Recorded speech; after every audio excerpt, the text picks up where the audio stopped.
Collector महोदय से जो घटनाक्रम जो लसाड़ियावाड़ा हुआ उसको लेके हमारा डेलीगेशन हमारे आसपुर विधायक जी, बागीदोरा विधायक जी, दिग्विजय सिंह जी, साथी अन्य सभी जिलाध्यक्ष जी, हमारे संभागीय अध्यक्ष जी, सारा एक डेलीगेशन गया था। हमने 7 बिंदुओं के आधार पे जिला कलेक्टर महोदय और एसपी साहब से हमने चर्चा की है। इसमें मेन बड़ा जो बिंदु है, एक उदयपुर सांसद मन्नालाल जी रावत,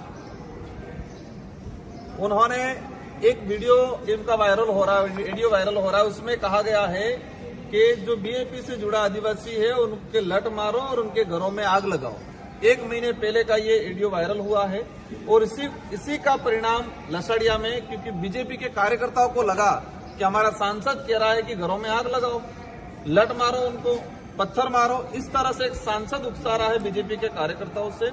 तो उन्होंने उसी आधार पे वहीं से उन्होंने कहीं न कहीं माहौल बना और लसाड़िया के अंदर हमारे दरियावद विधायक जी पे जो आक्रमण हुआ, तो हमारा पहला बिंदु ये रहा है कि कानून सबके लिए होता है। एक सांसद आम कार्यकर्ता को उकसा रहा है कि घरों में आग लगाओ, तो उस आधार पे कानूनी कार्रवाई होनी चाहिए, उसको लेके पहला बिंदु है।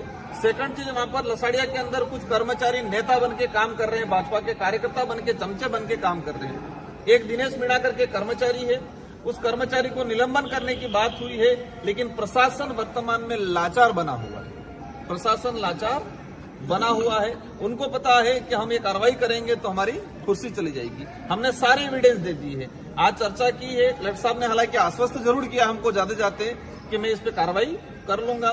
अगर कार्रवाई करते हैं तो ठीक है, कार्रवाई नहीं करते हैं तो हमारा डेलीगेशन अभी तय करेगा कि यह आंदोलन आगे बढ़ना, धरना स्थल आगे बढ़ेगा कि इसका नया रूप लेगा, वो हम आगे भी हम बैठ के डिसाइड करेंगे। लेकिन यहाँ पर जो स्थिति बनी हुई है, भाजपा ने अधिकारी कर्मचारियों को इतना डरा रखा है, धमका रखा है, और कुछ बात अलग है, कुछ चापलूसी कर रहे हैं वो अलग है, लेकिन लसाड़िया घटनाक्रम में जो कर्मचारी दोषी है उस पर किसी प्रकार का कानूनी कार्रवाई शिक्षा विभाग की तरफ से, कलेक्टर साहब की तरफ से अभी तक नहीं हुई है। 5 दिन होने आ गए हैं। हमारा फाइनल डिसीजन यही रहेगा कि उन कर्मचारियों पे कार्रवाई करे, और एक सांसद जिस तरह से आदिवासी समाज का सर्टिफिकेट लगा के गया और समाज के लोगों को ही आग से मारने की धमकी दे रहा है, तो ऐसे सांसद के खिलाफ भी कानूनी कार्रवाई करे, ये हमारी मांग रहेगी। सर, चुनावी माहौल भी है, अभी उपचुनाव भी सामने है, तो क्या बीएपी स्वतंत्र लड़ेगी या गठबंधन? ये इशू ही नहीं है। इशू सबसे बड़ा ये है कि एक आदिवासी समाज का सर्टिफिकेट लगा के सांसद बना और वही सांसद आदिवासियों के घर जलाने की बात कर रहा है, ये बड़ा इशू है। इशू ये है कि निर्वाचित हुआ विधायक वहां उसके विधानसभा क्षेत्र में जाता है और भाजपा के गुंडागर्दी वाले लोग उसके साथ मारपीट करते हैं, वो इशू है।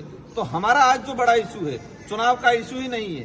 भाजपा जिस तरह से देश में पूरे राज्य में माहौल बना के रखा है, वो इस इलाके में भी चलाना चाह रहे हैं, हम कतई चलने नहीं देंगे।